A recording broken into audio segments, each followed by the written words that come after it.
Welcome back once again to the channel and to this series on how to use FreeCAD. In this video, I would like to cover some things starting right from where we stopped in the last video. But before I go on, please make sure that you've hit the subscribe button and the like button for this video. Like I usually say, it helps us, it helps our channel, it helps us to know that what we are doing makes sense, right? And it gives me motivation to keep on going. Thank you very much. Now, I've created this object in the previous video. I'm going to be creating a similar object in this video, but with different methods. So let me create a new file. Ctrl N to create a new file. I'm creating a sketch, something that you already know how to do so well. And I'm going to click on the, let's click on the XZ plane. On the XZ plane. What I want to draw now is a circle. I just want you to follow me. Circle. From center, let's do a 100mm circle. And I'm going to click on close. Then I will extrude this by using the pad operation. So clicking on pad, I don't want my pad to just come out from a single side. I want it to be symmetrical to the plane. So let me show you what that looks like. So you would notice that it is symmetrical to the plane that I created it on, that's to the XZ plane, and that is beautiful. So I want it to be a thickness of 20mm, and I'll click on OK. So let me disable the view of the planes. Now I want to create a depression that goes all the way through, and I'll just show you what I mean. I'm going to click on sketch again without clicking on anything. I'm going to click on create sketch, and I would like to sketch on the YZ plane because that is the plane, or that is a plane that is parallel or normal to the face that I want to sketch on. So see, YZ plane, and that gives me this. So now I'm sketching on the plane that goes right through the center of the cylinder that I've created. But let me show you something. So if I draw a rectangle, for instance, let's say I come to the rectangle, so I click on rectangle here and I draw a rectangle, something like this. You can see that some part of my rectangle is not showing up because I'm creating it. If I may show you, it is going right into that cylinder, so it won't show up. So let me just go back to the right. There are some ways, or there are a few ways that you can compensate for this. The first way is to click on this tool here, and what it does is that it views the section. So basically it cuts whatever is after the plane, like it cuts it so that you can see exactly what is on your plane. That's the first option. So let me select it again, and that toggles it. The second option is to change to a view that you can see things in, and you can do that in different ways. So for instance, I can go to the view, and then under standard views, or under draw style, actually under draw style, I will select wireframe. So the wireframe view will show things in wireframe basically, so I'll be able to see the things inside it. But I'm not going to be using wireframe for this, so I'm going to go back to draw style and do just the normal view. I'm going to use the section for this. So this is what I have here. Now I've created this rectangle, and I really want this rectangle to just be at a distance, so I'm going to do the dimension to distance to this line here, but the line does not exist in my sketch, so I need to project them first. So escape to escape the dimension to, and then project this line, and then press escape.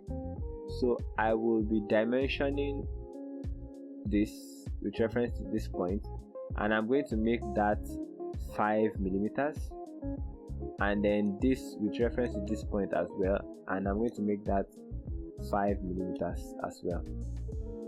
So that is beautiful. Now let's say that the depth I want here is 5mm. Hopefully this computer does not die before the end of this video. So let's say the depth that I want here is 5mm. I can simply just use these 2 points. So I'm going to click on distance, this, and then set it at 5 millimeters. So you see that it is set at 5 millimeters. Now I really don't care much about the entire length of this rectangle. You will see why very soon, but I still like my sketches to be fully constrained, so I'm going to give it a dimension. So let's say this dimension is 20 millimeters. What I just want to make sure is that this sketch here goes above my my cylinder, and you will see why. So I click on close, and you see the object or the sketch that I have created. Now is the time that wireframe mode can actually be useful for me. So I click on view and let me view in wireframe. So you can see that that sketch literally goes through the cylinder that I have. But let me go back to the normal view. Another thing I can do is to reduce the transparency.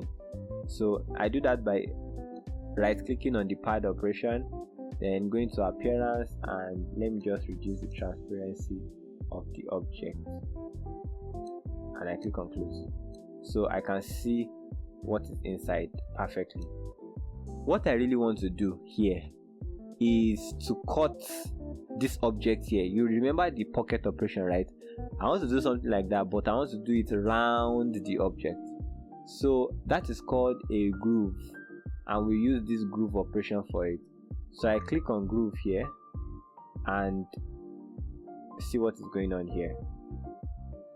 So I'm going to click on axis, and I'm going to click select reference, and I'm going to select my reference to the y-axis. So you see that it revolves that sketch, like it cuts like a revolved cut around that object. You see that? So that is how you can do an extruded, or sorry, a revolved cut. And what I'm just going to do is that I'm going to toggle the transparency. Let me click on OK, and then I'm going to toggle the transparency of this. Okay, let me click on appearance, and appearance. Oh, it's already at appearance and not transparent. So you can see what that has created. I've basically cut the first object that I had here by a sketch, this, to form my revolved cut here. I do hope that this is clear. It can be a little bit confusing, but my best advice to you is not to watch like more videos or watch this video over and over and over again. My best advice to you is to try to actually do it. And when you try to do it, you may fail at first, but you are learning.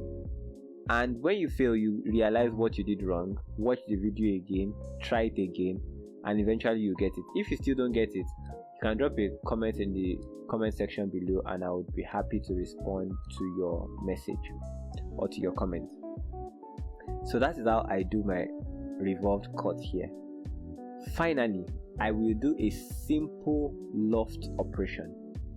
Simple loft operation, and I will show you what I mean by that.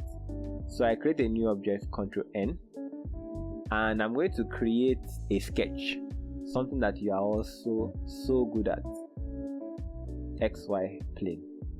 And this sketch, I'm going to do a center point circle from the circle, and then let's just have it 80 millimeters. So from this 80 millimeter circle, I'm going to close it. I want to do another sketch as well, but I want to do that sketch on a plane that is at an offset to the plane that I sketched on for this. So what I do firstly is to create something called a datum plane. That is very simple to do. Normally you should have this create datum plane, something like this. You should have a symbol that looks something like this in your FreeCAD. So I'm just going to say you should come to your origin part here. I'm going to display my origin, and then I'm going to click on the plane that I want to offset. In this case, I want to offset the XY plane, so I'm going to click on the XY plane, right? And then I'm going to click on create datum plane. So it creates another plane exactly on that XY plane. And if you notice, I want to offset this plane to a distance of say 60 millimeters in the Z direction. Like I want it to go 60 millimeter up. So you see, this is the plane here. So I click OK, and then I'm going to hide my origin point. You would see why very soon. So I've created this plane at a point that is 60 millimeters above this circle, and then I'll click on this plane, and now I will create a sketch on that plane. The sketch that I want to create now will be a square. So I'm going to come to my drop down, do a centered rectangle, and then from the center here I am going to create a square, and that square is going to be 150 millimeters by 150 millimeters. So this is my square. I click on close, and now I have that square. So I can hide the datum plane and just display only the square and the circle. So what is a loft operation? This is a loft operation. I select the sketches that I want to use. I select both sketches that are at an offset to each other but they are planar, and then I click on this tool here. It is called an additive loft. Once I click it, that happens, and I press OK. So this is what a loft is. A loft basically can join two planes or two sketches on planes that are at an offset to each other together to create a solid object. So this is a simple loft, and I would like you to experiment and try your hands on this. It can be used to create different kinds of objects. I don't use it often, but in some cases you can be tempted or forced to use it, so it's important for you to know all of these things. Thank you for watching this mini series in the grand series of how to use FreeCAD, at least basic FreeCAD. I will see you in the next video, but before we go, I would like you to click on the subscribe button, subscribe to the channel, and also like the video. Thank you very much. See you in the next video. Bye.